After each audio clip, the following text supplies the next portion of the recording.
Olha só, José do Egito. José foi um homem que administrou o Egito nos anos de fartura e de fome. A interpretação dos sonhos de Faraó, conforme dada por José, cumpriram-se literalmente.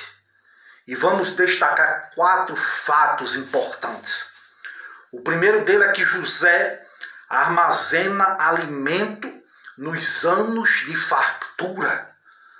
Conforme José havia interpretado, nos 7 anos de fartura a terra produziu em abundância. José não permitiu que nada fosse desperdiçado.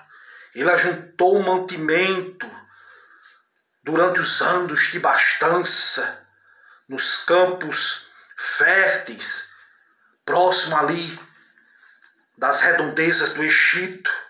Não é sábio desperdiçar. Não é sábio desperdiçar só que porque se tem com fartura. Não. O desperdício, o gasto abusivo é esbanjador, é insensata mordomia. O esbanjador joga fora o que vai precisar muitas vezes amanhã. O administrador tolo não recolhe todos os frutos no tempo da bonança. José foi um homem que supervisionou não apenas no recolhimento dos cereais, não, mas foi um homem também que supervisionou na distribuição. Era um homem sábio, um homem que estava presente no recolhimento e na distribuição daqueles 7 anos de fartura.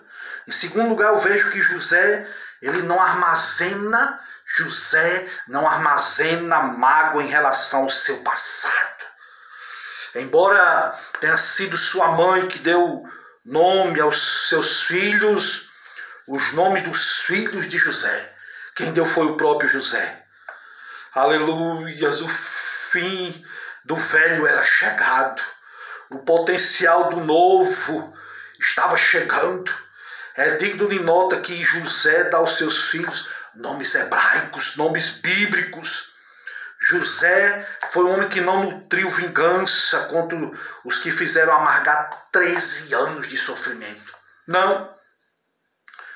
José, quando começou a reinar no Egito, ele não começou uma caçada contra os seus irmãos para lhe dar o troco, não. Ao contrário, ao atingir a fama, nós vemos que José, ao atingir a fama da riqueza, do poder, José ergueu um monumento vivo de padrão, chamando o seu filho primogênito de Manassés. O que significa Manassés?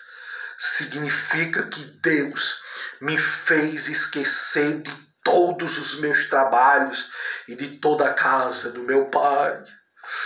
José não esqueceu da família. José não esqueceu dos acontecimentos que haviam ocorrido. Aleluia, mas se esqueceu da dor, do sofrimento que havia lhe causado. Não podemos administrar as circunstâncias que nos cercam, mas podemos administrar os nossos sentimentos.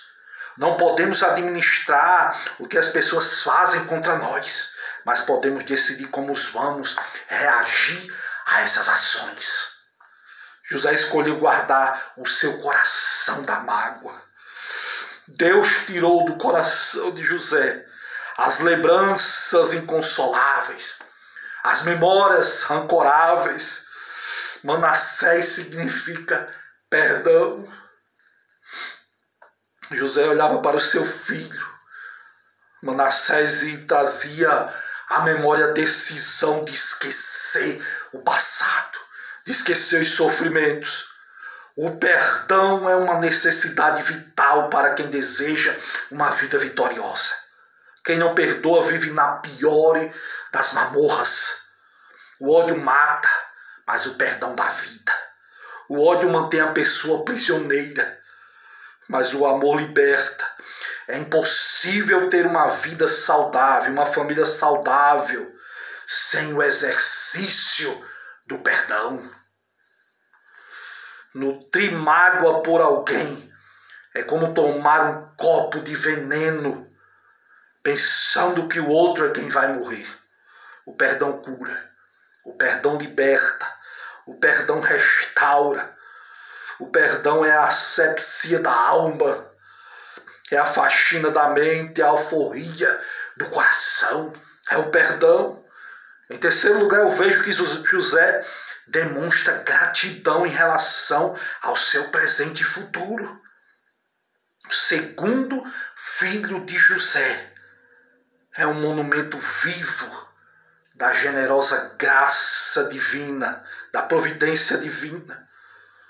Se o primeiro filho, Manassés, José olhou para trás, o segundo, ele olha para frente e reconhece que Deus o fez prosperar na terra da sua aflição.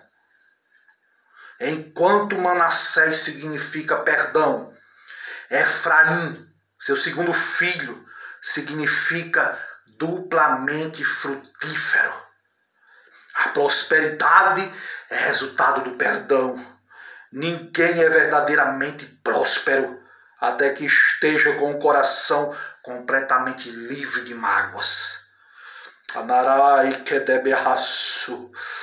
A vida de José é uma trajetória de prosperidade.